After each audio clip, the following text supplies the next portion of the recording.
نئے سال کا آغاز کیسے بہت اچھا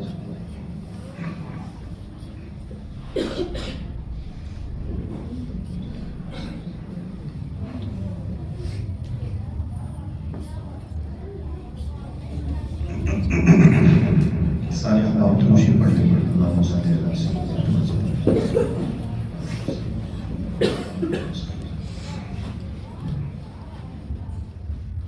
بسم اللہ الرحمن الرحیم نحمده ونصلی ونسلم علی رسوله الکریم اما بعد. اللہ تعالیٰ کا کرم ہے کہ اللہ تعالیٰ نے ہمیں یہ ذوق دیا ہے کہ ہم دین سیکھنے کا جذبہ رکھتے ہیں، اور یہ ایک مثل مشہور ہے کہ قطرے قطرے سے دریا بنتا ہے. ایک مسئلہ اگر آپ یاد کرنا شروع کر دیں گے تو انشاءاللہ آپ کے پاس مسائل کا بہت بڑا ذخیرہ ہو جائے گا. اور یہ بھی آپ سے گزارش کروں گا کہ جتنے بھی ہمارے احباب ہیں یہ ہمارے مسائل انشاءاللہ چینل پہ چلیں گے، جو بھی دیکھے تو ضرور اس کو سبسکرائب کریں اور اس کو شیئر کریں، لائک کر کے آگے دوستوں میں بھیجیں تاکہ اچھی اویئرنیس ہمارے مسلمان بھائیوں کو ملے اور صحیح دنوں میں مسائل تک پہنچے. آج کل عام طور پہ ایسا ہو جائے کہ یہ سوشل میڈیا ایک پیغام رسائی کا بہت اچھا ذریعہ ہے. انسان کو اس سے اچھے مقاصد میں استعمال کریں، پوری دنیا میں اچھا ایک پیغام لے آ سکتا ہے. ہم کوشش کریں کہ وَتَعَاوَنُوا عَلَى الْبِرِّ وَالتَّقْوَىٰ کی اس آیت کے ذیل میں کہ ایسی ہر اچھی بات اور اچھا نیک پیغام اور میسیج جواب تک پہنچے. یہ بھی اچھا ایک پیغام ہے مسائل کا. تو جتنے دوست احباب ہیں آپ اس کو اسکین کریں اپنے موبائل پہ اور اس کو اپنے دوستوں میں بھیجیں. اور ہر ہفتے میں اگر ایک دفعہ مسائل سن کے بھی جاتے ہیں دوبارہ ایک دفعہ ضرور اس کو سنیں تاکہ وہ مسئلہ آپ کے ذہن میں مستحضر ہو جائے. پہلا مسئلہ ایک ہمارے عزیز نے سوال پوچھا ہے کہ ہم مسلمان ہیں اور ہماری ایک پوری زندگی اسلامی تعلیمات کے مطابق گزرنی چاہیے. تو ابھی شمسی سال کا اختتام ہو رہا ہے، یہ دسمبر اختتام پہ جائے گا اور آگے انشاءاللہ کچھ دنوں بعد جنوری 2024 شروع ہو جائے گا. سوال یہ ہے کہ ہمیں نئے سال کا آغاز کس انداز میں کرنا چاہیے. تو اس میں دو باتیں سمجھ لیں. ایک بات تو یہ ہے کہ یہ جو ابھی جنوری شروع ہوگا یہ اسلامی سال نہیں ہے.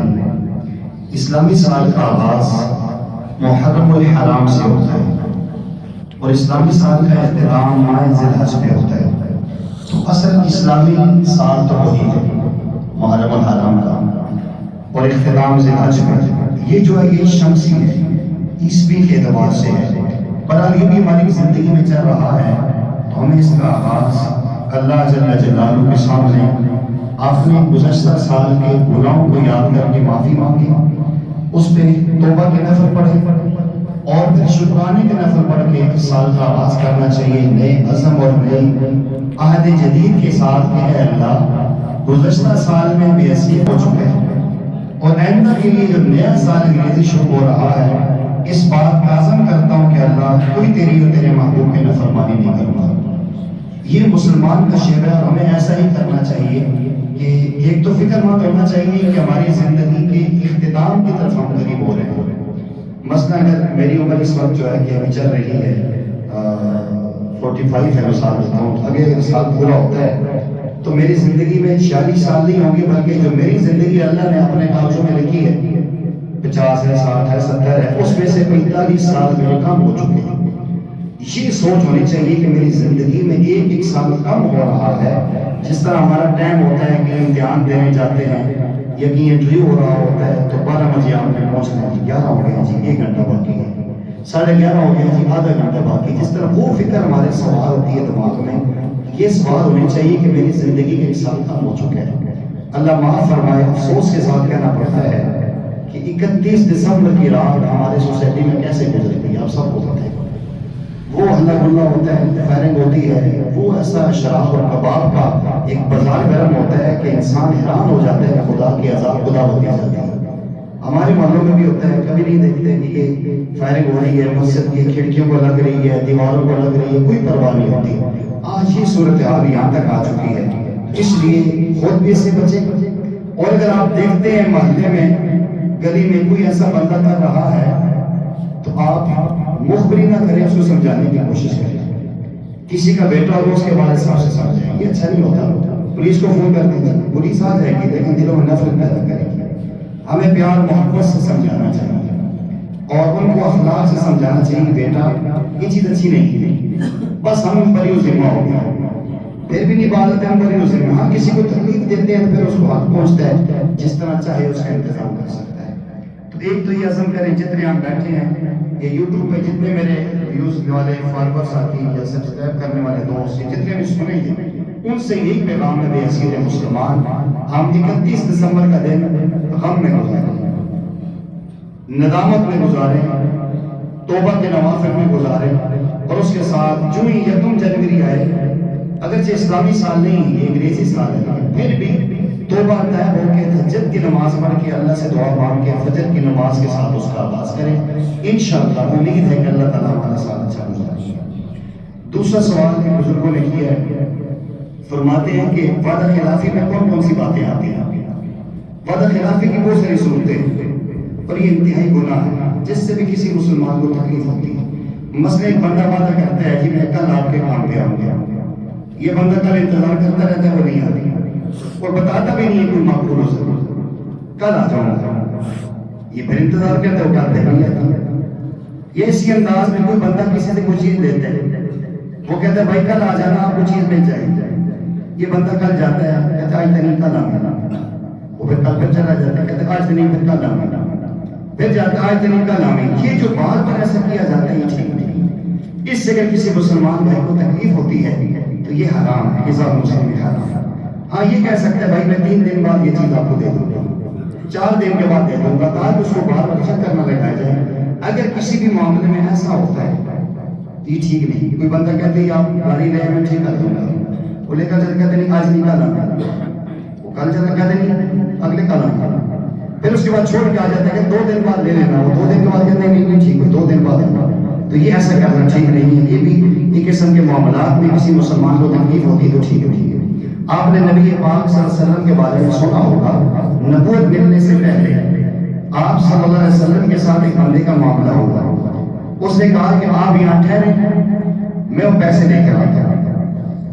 حدیث میں موجود ہے نبی کریم صلی اللہ علیہ وسلم 3 دن تک وہاں ٹھہرے. اتنا زیادہ عہد و وفا کا آپ کا انداز تھا.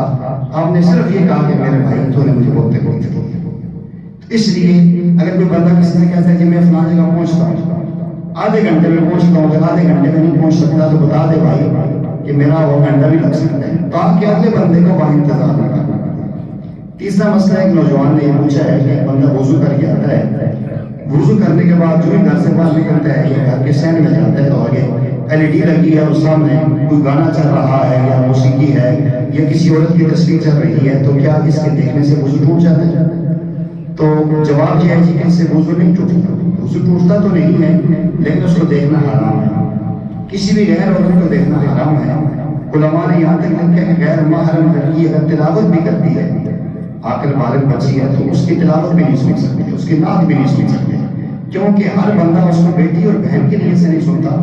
اگر اس کے دل میں ذرا سا کوئی ایسا خیال آ گیا تو اس سے وہ خدا کی لعنت کی مستحق ہو جائے گا. اس لیے فرمایا کہ عورت کی بھلے بیان کر رہی ہو، دعا کر رہی ہو، اس کی چار دیواری سے باہر اس کی آواز نہیں جانی چاہیے. اس میں بہت زیادہ احتیاط کی ضرورت ہے. ایک ساتھی اور مسئلہ پوچھا ہے کہ مسئلہ تو عام سے ہے کہ چلو ایک مسئلہ پوچھا تو میں جواب دیتا ہوں. عام بندہ بھی سمجھتا ہے کہ اگر کسی بندے کی معمولی سی ہوا خارج ہوتی ہے، نیل خارج ہوتی ہے، تو کیا اس سے بھی وضو ٹوٹتا ہے؟ بالکل. وہ کہہ رہے ہیں 5 ml، بھائی 5 ml ہو کہ 10 ml ہو، مطلقاً کہا گیا ہے، مطلقاً جس چیز کو مطلق کہا گیا ہے کہ اگر ریل کے نکلنے سے یا خون کے قطرہ، ایک خون کا قطرہ نکل گیا یا اس طریقے سے پیشاب کا ایک قطرہ نکل گیا تو بھلے ایک قطرہ نکلا وضو ٹوٹ گیا. اب اس میں لمٹ نہیں ہوتی کہ کتنی لمٹ میں ہوگا تو ٹوٹے گا، اتنی لمٹ میں ہوگا تو نہیں ٹوٹے گا. اس سے وضو فوراً ٹوٹ جاتا ہے.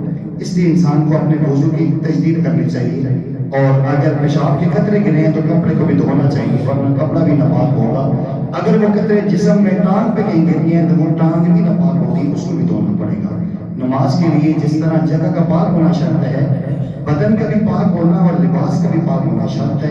ان ساری چیزوں کو ملوث خاطر رکھ کے عبادت کریں گے، انشاءاللہ وہ عبادت عند اللہ مقبول ہوگی. اور اسی انداز میں اگر کسی کا نماز کے دوران وضو ٹوٹ جاتا ہے اور اس کو پتہ ہے اس کے باوجود بے وضو نماز پڑھتا ہے، یہ کفر، یہ دین کے ساتھ مذاق ہے، اس کو فوراً نکل جانا چاہیے۔ بے وضو کبھی بھی نماز نہیں پڑھنی چاہیے، یہ اللہ تعالیٰ کے ساتھ دھوکہ ہے، اس سے انسان کو بچے۔ ہماری احادیث میں فضائل کی کتابوں میں موجود ہے کہ بے وضو انسان نماز پڑھتا ہے یہ کفر تک پہنچ جاتا ہے۔ اللہ ان چیزوں سے بچنے کی توفیق عطا فرمائے۔ جی یہ بات بھی غلط ہے، ایک بندہ کسی کو موبائل پہ کال پہ کہتا ہے کتنے ہوئے، کہتے بس میں آپ کے قریب ہی ہوں، بیٹھا ہوا رہتا جا رہا ہے، کہتا جی میں ابھی گلی میں ابھی آ رہا ہوں، تو یہ جھوٹ ہے۔ یعنی ہر وہ بات جو واقعہ کے خلاف ہو اسی کو جھوٹ کہا جاتا ہے۔ میں ابھی آ رہا ہوں، اگر میں ابھی آ رہا ہوں جگہ نہیں بتاتا پھر جھوٹ نہیں ہے، لیکن جگہ متعین کر دیتا ہے تو بھائی میں ابھی اپنے گھر میں ہوں، وہ گھر میں نہیں ہے، تو یہ جھوٹ ہے۔ اور جھوٹا پیارے آقا نے فرمایا کہ مومن بزدل ہو سکتا ہے، مومن بخیل بھی ہو سکتا ہے، لیکن مومن جھوٹا نہیں ہو سکتا۔ تو اپنی زبان کو جھوٹ سے پاک رکھنی چاہیے۔ آج اگر ہماری زبان پاک نہیں ہوگی تو کل ہماری اولاد کی بھی پاک نہیں ہوگی، پھر ہمیں سے شکوہ نہیں کرنا چاہیے۔ جیسا ہم کریں گے ہماری اولاد وہی کرے گی، پھر ہماری اصلاح کرنا مشکل ہو جائے گا۔ جی یہ سنا ہے، دیکھا بھی ہے، مانوی ہمارا ایک وقت ایسا آئے گا کہ صبح بندہ مسلمان ہوگا، شام کو بیمار ہوگا، اگر وہ بندہ اچھے کام اس نے کیے ہیں تو اللہ والا نے معذور، تو یہ ہماری ایمان ہے کہ اللہ تعالیٰ کسی کے ساتھ کوئی اتنا وہ نہیں کرے گا، تو یہ جو اس نے جو نیک عمل کیے اس کا پھر دیکھیں جی پیارے آقا صلی اللہ علیہ وسلم کا فرمان ہے انما الاعمال بالخواتیم، اعمال کا دار و مدار خاتمے پر ہوتا ہے۔ ایک بندے کا اختتام اگر اچھا ہو گیا ہے، بھلے ساری زندگی اس نے گناہوں میں گزاری ہے، کوئی نیکی نہیں کی، آخر میں اللہ نے توفیق دے دی، ہدایت میں لگی، مر گیا تو پہلے گناہوں پہ پانی پھیر جائے گا۔ اور ایک بندے نے اگر اختتام میں آ کر کام غلط کر دیا، کفر میں مر گیا، تو اس کی ساری زندگی کی ساری نیکیاں ضائع ہو جائیں گی۔ کیوں؟ جو بندہ نیک اعمال اللہ کی رضا کے لیے کرے گا، اللہ اسے کبھی مرتد نہیں ہونے دیں گے۔ ہمیشہ کوئی انسان مرتد ہوتا ہے جس کے دل میں ایمان نہیں ہوتا، اس کے جو نیک اعمال ہے وہ منافقت میں معقول ہوگا۔ یہ منافق رہا ہے ساری زندگی، حقیقت میں مومن نہیں تھا، کیونکہ یہ اصول ہے کہ جیسا بیج ڈالیں گے ایسی فصل ملے گی۔ یہ ہو نہیں سکتا ایک بندہ سارے نیک اعمال زندگی میں کرتا رہا اور آخر میں اس کے اوپر جو ہے کہ اخلاص کے ساتھ کرتا رہا ہو اور آخر میں اللہ اس کو مرتد ہو کے کافر کے حالت میں موت دے دے، ایسا نہیں ہوتا۔ ایک بندہ صحابہ کرام میں آیا اور اس نے ایمان لایا اور وہ اتنی تیزی سے لڑ رہا ہے، پیارے آقا نے فرمایا کہ مجھے اس سے جہنم کی بو آ رہی ہے۔ صحابہ حیران ہو گئے، یار یہ بندہ کافروں کو قتل کر رہا ہے اور رسول اللہ کی معیت میں جا رہا ہے۔ تو صحابہ کرام میں سے ایک صحابی کہتے ہیں میں اسی انتظار میں اٹو میں تھا کہ دیکھو یہ پیارے آقا نے کہہ دی یہ بات تو اٹل ہے، یہ کیا ہوگا؟ وہ لڑتا رہا کافروں کو مارتا رہا یہاں تک کہ وہ خود زخمی ہو گیا، بازو کٹ گیا، جسم پہ کافی زخم آئے، تو اس کو زخمی حالت میں تکلیف بہت زیادہ تھی۔ جب موت نہیں آ رہی تھی اپنی تلوار لے کے اپنی گردن کاٹ دی، خودکشی کی حرام ہو مار گیا۔ اب اس نے کتنے کافروں کو مارا لیکن اس کے نام اعمال میں ایک نیکی بھی نہیں گئی کہ وہ ایمان والا بنا ہی نہیں تھا، اس کا ذہنی اسلام تھا۔ کیونکہ قرآن کریم میں جو اللہ فرماتے ہیں یا ایھا الذین آمنوا آمنوا باللہ ورسولہ، کہ اے وہ لوگوں جو ذہنی ایمان لائے اور دل سے ایمان لائے۔ یا سورہ حجرات میں جو اللہ نے کہا ہے قالت الاعراب آمنا قل لم تؤمنوا ولکن قولوا اسلمنا، کہ دیہاتی کہتے ہیں ہم ایمان لائے، ہم کہہ دیں محمد صلی اللہ علیہ وسلم آپ ایمان نہیں لائے، تم کہو اسلام لائے ہیں، ولما يدخل الایمان فی قلوبکم، تمہارے دلوں میں ایمان اترا ہی نہیں ہے۔ ایک بندہ ظاہری نیک اعمال کر رہا ہے، دل میں ایمان نہیں ہے، تو اس کو مسلمان تو کہہ سکتے ہیں، مومن نہیں کہہ سکتے۔ اور اللہ کے ہاں کامیابی مومن کی، ایمان والے کی۔ تو اسلام ظاہری اعمال کو کہتے ہیں، شریعت ظاہر کا اعتبار کرتی ہے، لیکن اللہ کے ہاں باطن کا اعتبار ہوتا ہے کہ اللہ تو جانتے ہیں اس کے اندر کیا ہے۔ تو اس کا اختتام جس بندے کا برائی پہ ہو رہا ہے یہ اس بات کی علامت ہے کہ وہ شروع سے ہی کافر تھا، منافق تھا، وہ شروع سے مومن تھا ہی۔ کئی ایسے لوگ آپ کو نظر آئیں گے، وہ اچھا ایک مبلغ نظر آئے گا، ایک وہ دین کی بات کرنے والا ہوگا، بڑی اچھی سی باتیں کرے گا، لیکن اختتام دیکھیں اس کا غلط ہو جائے گا۔ اور کوئی ایسا بندہ ہوگا آپ سیدھا مکتوب دیکھیں، سبحان اللہ، ساری زندگی کیسے گزری، اللہ نے ہدایت دی، آج ان کی گفتگو سنے آدمی حیران ہو جاتا ہے، سبحان اللہ سبحان اللہ۔ ایک بندے نے مجھ سے سوال کیا کہ فلاں بندے کی وجہ سے ہماری معیشت خراب ہوئی ہے، بڑے مزے کا جواب دیا اس بندے نے، مجھے اچھا لگا، میں نے پوچھنا تھا فلاں کی وجہ سے معیشت خراب ہوئی ہے، فلاں آئے ہیں تو یہ حالات خراب ہوئے ہیں، فلاں ہیں. اس نے کہا بھائی میں نہیں کہتا ہوں، مجھے اتنا نہیں پتا کہ کس کی وجہ سے ہوئے ہیں. قرآن یہ کہتا ہے وَمَنْ أَعْرَضَ عَنْ ذِكْرِي فَإِنَّ لَهُ مَعِيشَةً ضَنكًا، کہ اگر تم ہمارے ذکر سے دین سے منہ پھیرو گے، خدا کہتا ہے میں تمہاری معیشت تنگ کروں گا. یہ لوگوں نے اللہ سے روگردانی کی ہے، رسول اللہ کی مخالفت کی ہے، بھلے حکومت جس کی بھی تھی اللہ نے حالات تنگ کر دی. تو اللہ اعمال کی بنیاد پہ حالات تنگ کرتے ہیں، شخصیات کی بنیاد پہ حالات تنگ نہیں ہوا کرتے. اس لیے ہر انسان کو اپنے اعمال کو سنبھالنے کی کوشش کرنی چاہیے.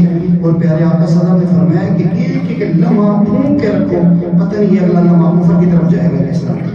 ہم تو بیان ہو جاتے ہیں، میں بڑے اچھی تھی، بڑی نمازیں پڑھی ہیں، میں مفتی ہوں، میں بڑا عالم ہوں. ڈرنا چاہیے کہ یہی تکبر میں آ کر اللہ کے یہاں پکڑنا ہو جائے. جی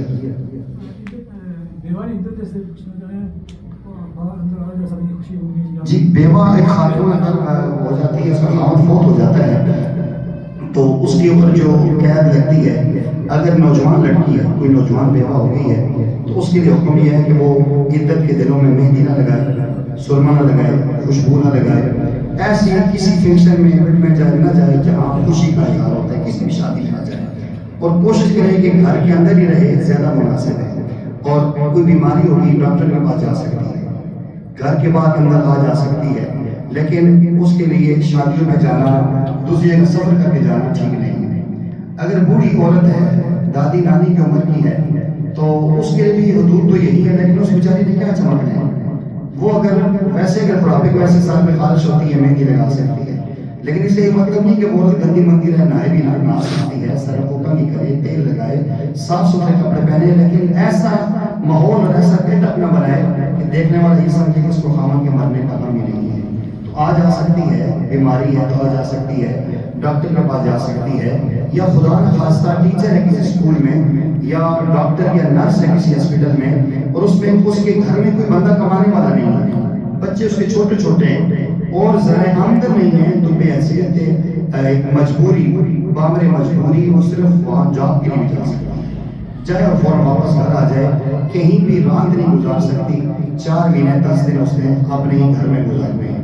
اور اگر اس کا حمل ہے اور امید سے بھی خامن فوت ہو گیا ہے، تو جس دن اس کے یہاں بچہ پیدا ہو جائے گا، اس کی عدت ختم ہو جائے گی، شرائط اس سے ختم ہو جائے گی. نہیں، وہاں گھر والے آ جا سکتے ہیں. میں نے ایک دفعہ کے لیے یاد دیکھا، محلے میں کوئی فوتگی ہوئی تو مجھے بتایا گیا کہ وہ اپنے داماد سے نہیں مل سکتی، اپنے بھتیجوں سے نہیں. ایسی کوئی اسلام نے شریعت میں پابندی نہیں لگائی، وہ اپنے گھر میں رہے جس طرح سارے گھر والے رہتے ہیں. کوئی اعتکاف تھوڑا ہی ہے، اعتکاف کے اندر پابندی ہوتی ہے گپ شپ لگانے سے. عدت میں لگا سکتی ہے گپ شپ، اس کو گپ شپ لگانی چاہیے. اس بیچاری کو پہلے خامد کا غم ہے، اوپر سے خاندان سے بھی کاٹ دیں گے تو اور بیچاری ذہنی ٹینشن کا شکار ہوگی. گھر میں جس طرح ہم روٹین میں رہتے ہیں روٹین میں رہے، بلکہ گھر والوں کو چاہیے کہ اس کے غم کو ہلکا کریں، اس سے گپ شپ لگائیں، اس سے باتوں میں لگائیں تاکہ اس کا غم ختم ہو اور وہ وہاں ایک نارمل زندگی گزار سکے. یہ پابندی شریعت نے کہیں نہیں لگائی کہ بیٹوں کے علاوہ کسی سے نہیں مل سکتی، دماغ سے نہیں مل سکتی، وہ تو نمازوں سے نہیں مل سکتی. غلط ہے، اسلام نے کہیں بھی ایسی پابندی نہیں لگائی ہے. عام روٹین میں زندگی گزار سکتی ہے، شادی پہ نہ جائے، کسی غمی پہ بھی نہیں جانا چاہیے. وہ اپنے گھر میں بس رہے، اس کا غم ہے، شریعت نے اس کو غم دیا ہے 4 مہینے 10 دن کا، وہ کرے اور اس کے بعد جب ختم ہو جائے تو پھر آپ کی روٹین زندگی اس میں مطابق چل سکتے ہیں. یہ ملائکہ فرشتہ، جی یہ ایک چیز ہے، ملائکہ اور فرشتہ ہے. جنوں کے ساتھ اس کا کوئی نہیں جی، دیکھیں جی یہ 3 مخلوقات ہیں. ہم انسان ہیں، ہم خاکی ہیں، مٹی سے بنے ہیں. جنات آگ سے بنے ہیں اور ناری مخلوق ہیں. فرشتے جو ہیں وہ نور سے بنے ہیں، ملائکہ ہیں. ہر ایک کی اپنی شان ہے. اللہ میں ہم اپنی توفیق عطا فرمائے. الحمدللہ.